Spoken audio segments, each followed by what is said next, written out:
It does in Arabic, because the word in Arabic for house is bait. Bait. Because the ya sound in Arabic is just like the y sound in English. Watch this. I'm going to show you something. If I put a B, and then I put a A, and then I put a Y, and then I put a T, what do I have? Is that bait? And that's what it says in Arabic. This says ba, and that means be quiet. Like this silent Y is right here in English, this means be quiet. And this is ta. Beta. Bait. So that's how you say house in Arabic. Now this was just a little introduction to show you how much fun we're going to have with the Arabic language. It's something to enjoy, it's something to learn, and it's something to share with others. I hope that you'll take advantage of this and move now to the next section. We're going to take a break and be right back with the next part, Arabic in English.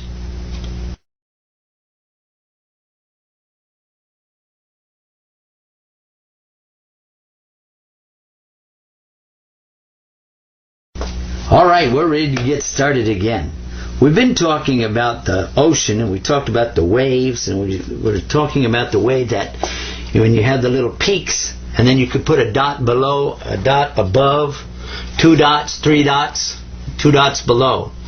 Just want to remind us a little bit before we move to the next part of what we're doing with the Arabic and English, is that when you see a dot by itself below the line, you can assume that's going to be the sound of ba below.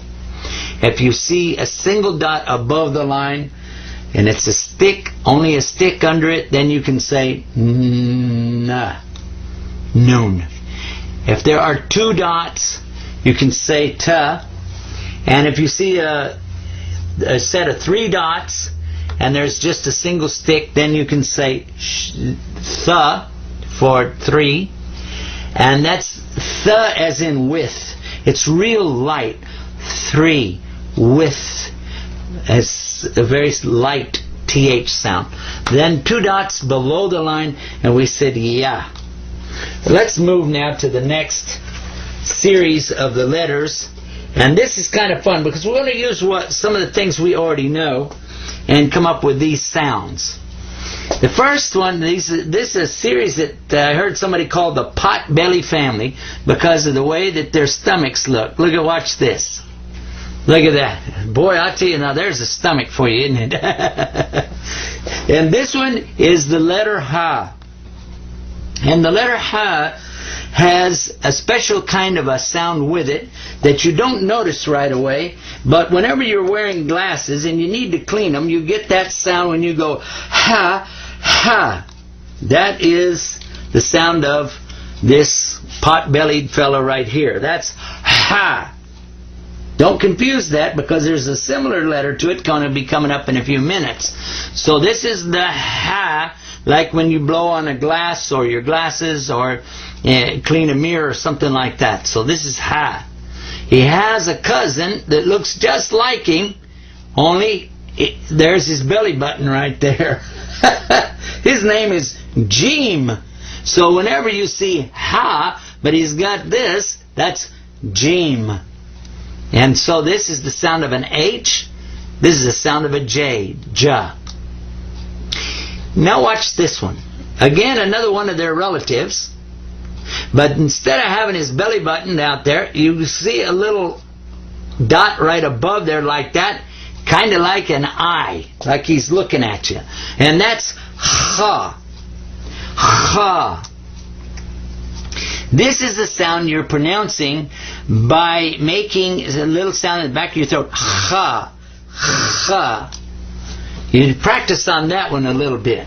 We'll go over it again here. And that is ha, ja, and ha. And it's usually represented in English with K and H. Like that. Now, there's another cousin, distant cousin to these guys. And he looks like this. Kind of similar, but you notice it's different. Instead of going this way, it comes back this way and then down. And this guy's name is Ein. In ein, you kind of squeeze the back of your throat when you pronounce this one. And I was told that they don't have this in English. And I said, well, wait a minute.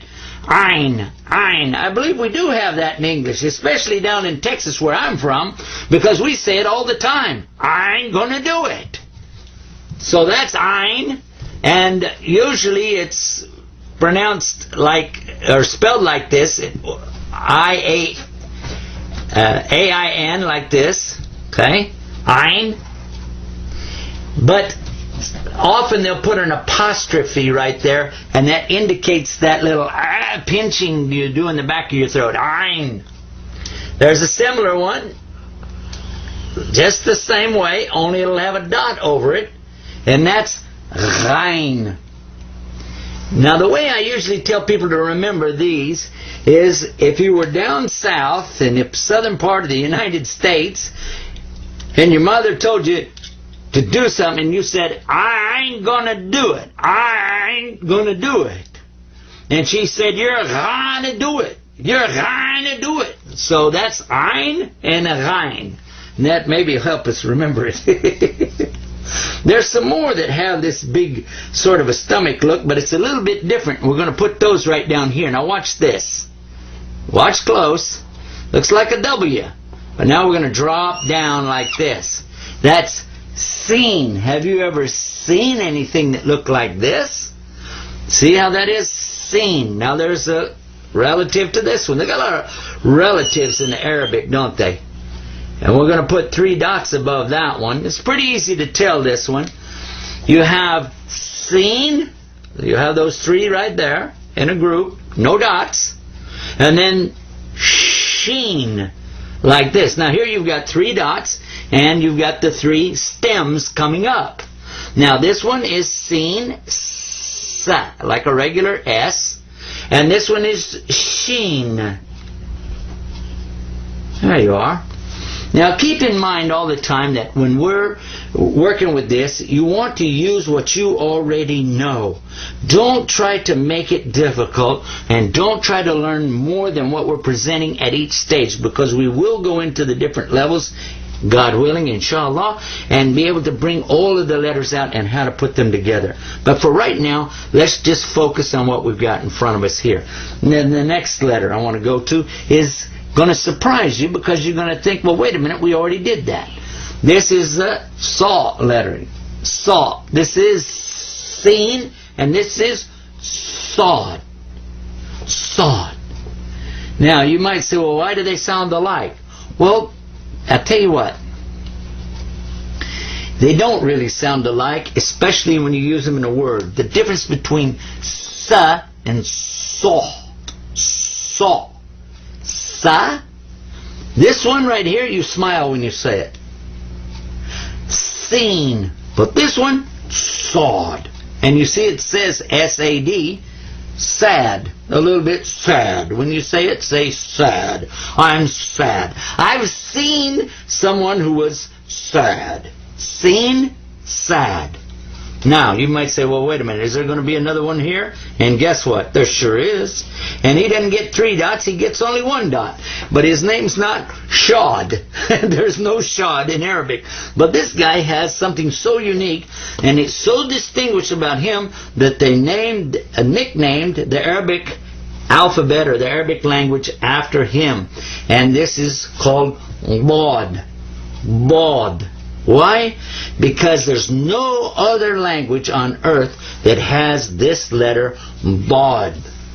And this one, I want you to go to someone who is an Arab that speaks the native Arabic language and watch them pronounce it.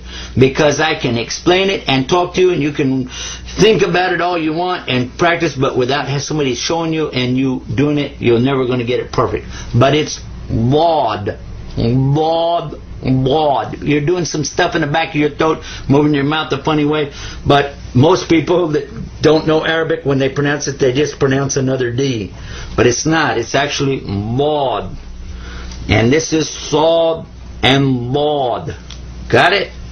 Now, this is a good place for us to kind of recap what we've got here and put it all together. Now, I've already told you about the stem letters here. This is the stem letters. Okay? This is the